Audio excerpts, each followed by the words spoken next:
Hello বন্ধুরা, welcome to only sports view. তো এই ভিডিওতে আবারও আইপিএল অকশন নিয়ে কথা বলবো। তো আইপিএল এর শেষের দিকে কলকাতা নাইট রাইডার্স কোন কোন প্লেয়ারকে কিনলো, তো সেই সব বিষয়গুলো নিয়ে একটু আলোচনা করব। তো ভিডিওটি সবাই শেষ পর্যন্ত দেখতে থাকো। আর চ্যানেলে নতুন হয়ে থাকলে চ্যানেলটি সাবস্ক্রাইব করে পাশে থাকা বেল আইকনটিকে অন করে পাশে থেকো। তো এর আগে তোমাদের সব আপডেট দিয়ে দিয়েছি কেকেআর কোন কোন প্লেয়ারকে কিনেছে। তো লাস্টের দিকে কেকেআর আরো 5 প্লেয়ারকে কিনেছে। তো 5 প্লেয়ারের মধ্যে ফার্স্ট প্লেয়ার হলো আজিঙ্কে রাহানে, যাকে কলকাতা কিনেছে 1.5 কোটি টাকা দিয়ে। তো সেই জায়গায় ভালো signing Ajinkya Rahane, right handed batsman, right handed opener. তো সেই জায়গায় কেকেআর একটা ভালো অপশন পেলো রাইট হ্যান্ডেড ওপেনার। তো সেই জায়গায় হয়তো মেনলি ব্যাকআপ হিসেবে কেকেআর আজিঙ্কে রাহানেকে নিল। তো সেই জায়গায় ভালো অ্যাডিশন কেকেআর এর জন্য। তো সেই জায়গায় এই বিষয়টা নিয়ে পরে আলোচনা করব যে কোথায় আজিঙ্কে রাহানে ফিট হচ্ছে। তো এরপরে কেকেআর আরও একজন ভারতীয় উইকেট কিপারকে কিনেছে, যার নাম হচ্ছে লুভিন সোসোডিয়া, যে একজন ভারতীয় ইয়ং উইকেট কিপার। তো তাকে কলকাতা কিনেছে। তো এই বিষয়টা নিয়ে পরে আলোচনা করব কিরকম প্লেয়ার। তো এরপরে কলকাতা কিনেছে উমরান মালিককে, 75 লক্ষ টাকায় উমরান মালিককে কিনেছে। তো সেই জায়গায় উমরান মালিককে হয়তো ব্যাকআপ হিসেবেই কিনেছে। তো সেই জায়গায় মেনলি হার্ষিত রানা ও বৈভব অরোরার ব্যাকআপ হিসেবে উমরান মালিককে নিয়েছে।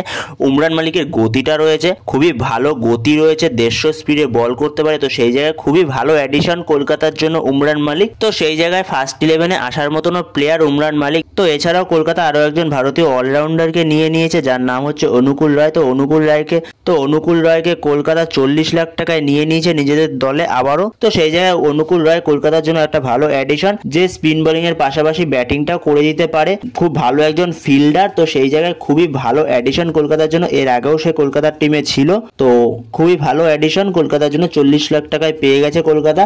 এছাড়াও কলকাতা আরো একজন বিদেশি স্পিন অলরাউন্ডারকে নিল, যার নাম হচ্ছে মঈন আলী, ইংল্যান্ডের অলরাউন্ডার। তো সেই জায়গায় ইংল্যান্ডের অলরাউন্ডার মঈন আলীকে নিল। তো সেই জায়গায় 2 কোটি টাকায় মঈন আলীকে নিল কলকাতা। তো সেই জায়গায় এটা তো বোঝাই যাচ্ছে মঈন আলী মেনলি সুনীল নারিনের ব্যাকআপ। সুনীল নারিনের যদি কোনো সময় কোনো অসুবিধা হয়, তো সেই জায়গায় সুনীল নারিনের ব্যাকআপ, সুনীল নারিনের জায়গাতে খেলবে মঈন আলী। প্রত্যেকটা বিদেশি প্লেয়ারের পারফেক্ট ব্যাকআপ খুঁজেছে, যেখানে সুনীল নারিনের ব্যাকআপ মঈন আলী, রাসেলের ব্যাকআপ রবমান পাওয়েল, যেখানে কুইন্টন ডিককের ব্যাকআপ হলো গুরবাস, আর আনরিক নকিয়ার ব্যাকআপ হলো স্পেন্সার জনসন। আর স্পেন্সার জনসন যদি ফার্স্ট 11-এ খেলে, তো সেই জায়গায় আনরিক নকিয়া তার ব্যাকআপ। তো সেই জায়গায় খুবই ভালো ভালো ব্যাকআপ গুলো খুঁজেছে কলকাতা। তো সেই জায়গায় বেস্ট ব্যাকআপ গুলো হয়েছে বিদেশি প্লেয়ারদের ক্ষেত্রে কলকাতা, দারুণ ব্যাকআপ খুঁজেছে বিদেশি প্লেয়ারদের ক্ষেত্রে কলকাতা। তো সেই জায়গায় কলকাতা শেষের দিকে এই 5 প্লেয়ারকে কিনেই চমক দিয়েছে। তো এই ছিল আপাতত কলকাতার অকশন আপডেট। তো তোমাদের প্রত্যেকটা প্লেয়ারের আপডেটই দিয়েছি কলকাতার। তো সেই জায়গায় আরো আদার্স প্লেয়ারদের আপডেট দিয়েছি। তো এরপরে আরো অনেক ভিডিও আসবে।